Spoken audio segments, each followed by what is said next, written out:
पाठ 16। हमारी सभ्यता एवं संस्कृति। भारतीय सभ्यता एवं संस्कृति प्राचीन है तथा विभिन्नताओं में एकता रखती है। कला तथा वास्तुकला में भारत का स्थान सदैव ही सर्वोपरि रहा है। हमारे पूर्वजों ने हमारे लिए सुंदर तथा भिन्न प्रकार की संस्कृति विरासत में छोड़ी है। हमें इस पर गर्व करते हुए इसके संरक्षण हेतु सदैव प्रयासरत रहना चाहिए। भाषा। भाषा अपने विचारों की अभिव्यक्ति में हमारी सहायता करती है। हमारे देश के संविधान में 22 भाषाओं को ही मान्यता प्राप्त है। ये भाषाएं हैं असमिया, बंगाली, गुजराती, हिंदी, कन्नड़, कश्मीरी, मलयालम, मराठी, उर्दू, उड़िया, तमिल, पंजाबी, संस्कृत, सिंधी, तेलुगु, कोंकणी, मणिपुरी, नेपाली, बोडो, संथाली, मैथिली, डोगरी। उपर्युक्त भाषाओं की बहुत सी उपभाषाएं, बोलियां भी हैं। उपभाषाएं समान भाषा के विभिन्न रूप हैं। भारत की प्राचीनतम भाषाएं संस्कृत तथा तमिल है। हमारी राष्ट्रीय भाषा हिंदी है। हमारी वेशभूषाएं। देश के विभिन्न भागों में विभिन्न संस्कृतियां देखने को मिलती हैं। विभिन्न क्षेत्रों के लोग भिन्न भिन्न प्रकार के वस्त्र पहनते हैं। शहरों तथा कस्बों में रहने वाले लोग आधुनिक वेशभूषाएं पहनते हैं, जबकि गांवों में परंपरागत वस्त्र पहने जाते हैं। भारतीय महिलाएं अधिकांशतः साड़ी या सलवार कमीज पहनती हैं, लेकिन अलग अलग राज्यों में साड़ी पहनने का ढंग पूर्णतया भिन्न है। साड़ी बांधने की बंगाली, गुजराती तथा महाराष्ट्रियन विधि अन्य राज्यों बिल्कुल से विपरीत है। गुजरात, मध्य प्रदेश तथा राजस्थान में घाघरा प्रचलित है। उत्तरी क्षेत्रों की महिलाएं विभिन्न रंगों की पट्टियों वाली लंबी स्कर्ट पहनती हैं। उनके वस्त्र सामान्यतया रंग-बिरंगे तथा चमकीले होते हैं। भारतीय पुरुषों द्वारा पहने जाने वाले परिधान एक क्षेत्र से दूसरे क्षेत्र में भिन्न होते हैं। शहरों तथा कस्बों में पुरुष पैंटकमीज पहनते हैं, किंतु धोती कुर्ता तथा कुर्ता पाजामा भी बहुत प्रचलित हैं। पंजाब एवं दक्षिण भारत में लोग लुंगी भी पहनते हैं। कश्मीरी पुरुषों द्वारा सलवार कमीज तथा फिरन पहने जाते हैं। भारत में लोग अपने सिर को टोपी या पगड़ी से ढकते हैं, किंतु पगड़ी पहनने की शैलियां प्रत्येक राज्य में भिन्न भिन्न होती हैं। नृत्य तथा संगीत। नृत्य तथा संगीत मनोरंजन के साथ साथ हमारी संस्कृति की भी पहचान होते हैं। भारत में मुख्यतः 2 प्रकार के नृत्य होते हैं। 1 शास्त्रीय नृत्य, 2 लोक नृत्य। 1 शास्त्रीय नृत्य। शास्त्रीय नृत्य लोक नृत्यों से बिल्कुल भिन्न होते हैं। इस नृत्य की प्रत्येक गतिविधि तथा नर्तक की भाव भंगिमा का कुछ अर्थ होता है।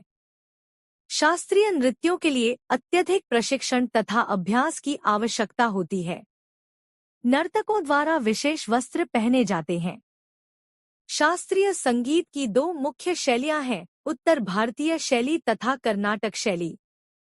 उत्तर भारतीय शैली उत्तर भारत में विकसित हुई तथा कर्नाटक शैली दक्षिण भारत में विकसित हुई।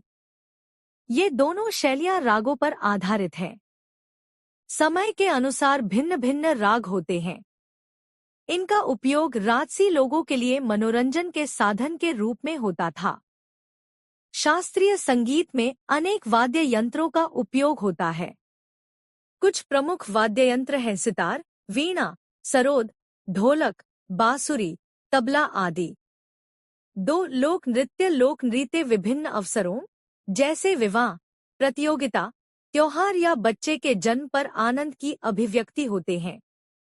ये नृत्य लोगों द्वारा समूह में किए जाते हैं। व्यक्ति नए मौसम के आगमन की खुशी लोक नृत्यों के साथ मनाते हैं। यह फसलों की कटाई का प्रतीक भी होता है।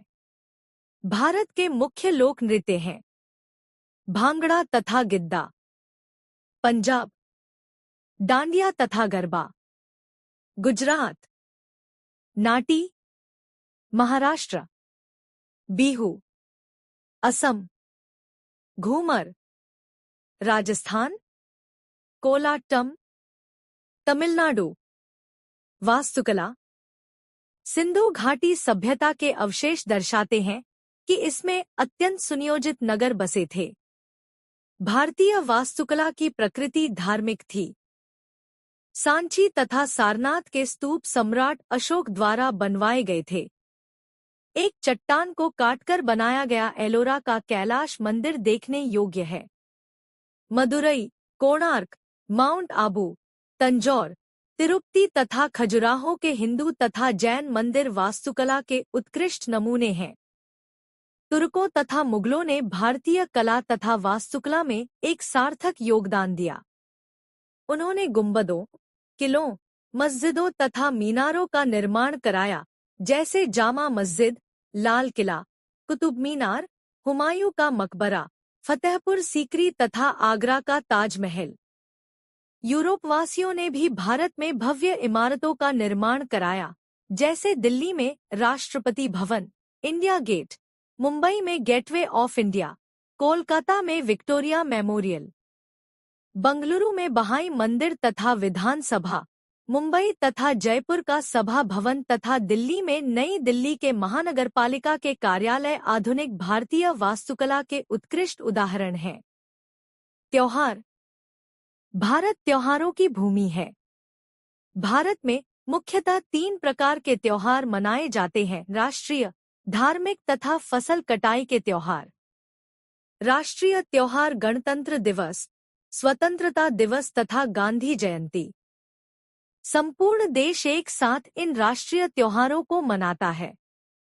धार्मिक त्योहार। महत्वपूर्ण धार्मिक त्योहार हैं Holi, Diwali, Mahavir Jayanti, Ramnavami, Janmashtami, Durga Puja, Ganesh Chaturthi, Guruparv, Muharram, Eid ul Zuha, Dussehra, Christmas, Good Friday तथा बुद्ध पूर्णिमा आदि।